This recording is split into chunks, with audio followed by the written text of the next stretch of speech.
سلام دوستان، امیدوارم حالتون خوب باشه. امروز میخوام در مورد این نقاشی صحبت بکنم. این نقاشی هم جزو نقاشی های داخل شاهنامه طهماسبیه که تو ویدیوی قبلی در موردش صحبت کردم. لینکش رو قرار میدم اگه دوست داشتید اونو تماشا بکنید که در مورد شاهنامه طهماسبی بیشتر بدونید. این نقاشی داره داستان ازدواج پسران فریدون با دختران سرو پادشاه یمن رو روایت میکنه. و در مورد فریدون بخوام بهتون بگم، فریدون پادشاه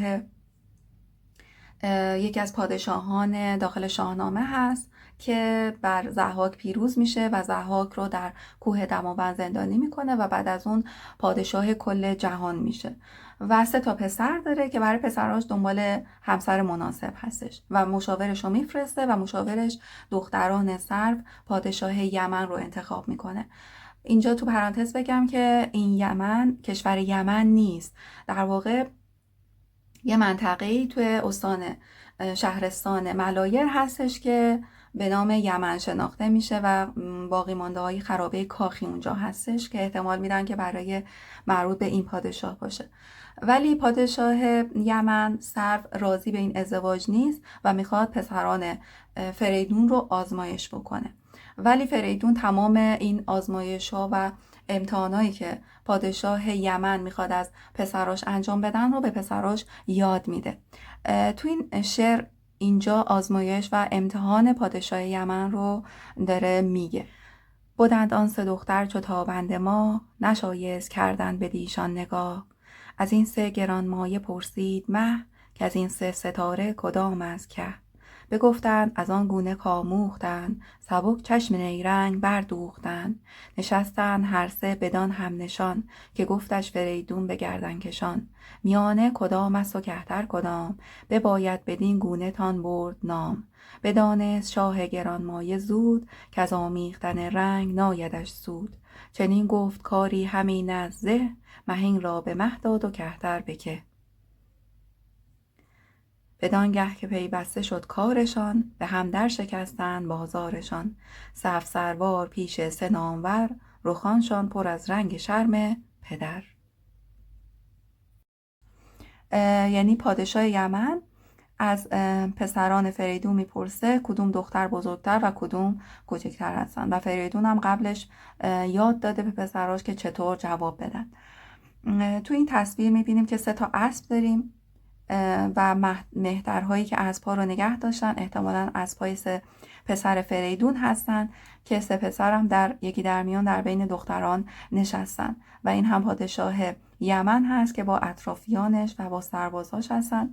این قسمت احتمالاً ملکه اون منطقه هست و همسر پادشاه هست، به خاطر تاجی که بر سر داره با ندیمش در این ایوان ایستاده و داره صحنه رو تماشا میکنه.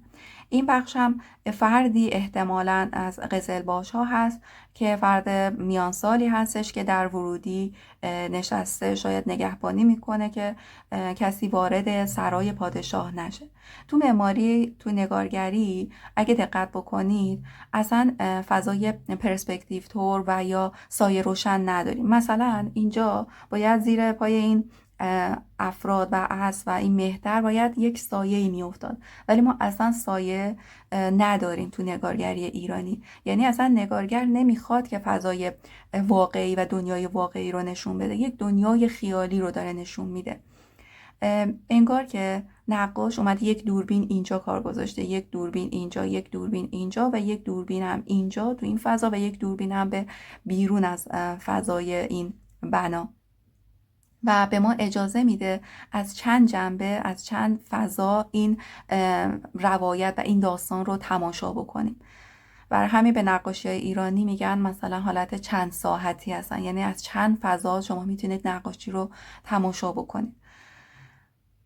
این فضای طلایی رنگ آسمون رو نشون میده. تو نقاشی ایرانی وقتی که این فضا به رنگ طلایی هست یعنی داستان داره در روز اتفاق میفته، ولی اگه لاجوردی هست احتمالاً داره شب رو روایت میکنه. در نقاشی ایرانی یه نقاشی تک رنگی اجرا میشه که تو فقط این نگاره نیست، تو نقاشی دیگه هم هستش و یک سری حیوانات رو نشون میده که با هم دیگه درگیر شدن و به این نقاشی میگن تشعیر و اکثرا با تک رنگ، با طلا یا مثلا اینجا با آبی و با اوکر و رنگ‌های قهوه‌ای هم اجرا میشه و خیلی مهارت داره هنرمندایی که این نقاشی رو اجرا میکنن. اکثرا پیش طرح ندارن و به صورت مستقیم اجرا میشن. حالا معنای این نقاشی ها چیه؟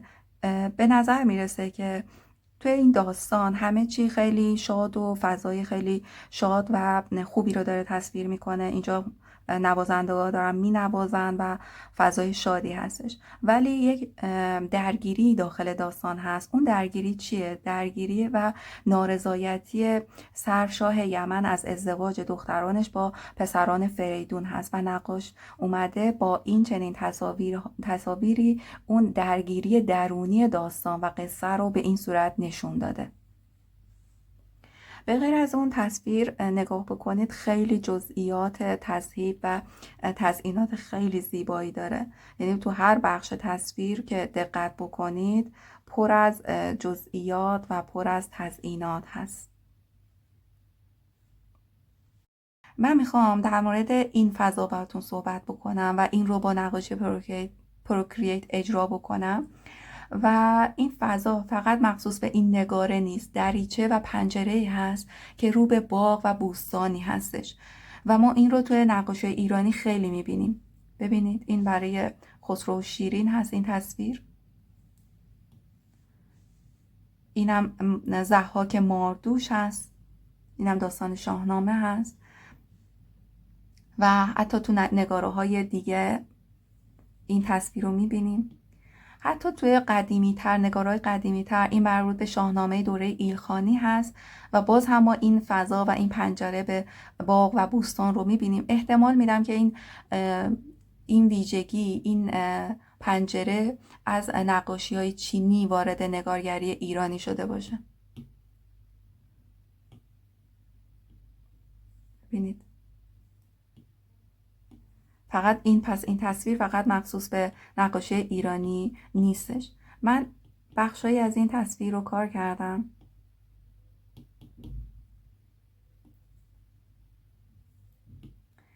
و میخواستم بهتون نشون بدم یه تغییراتی توش انجام دادم.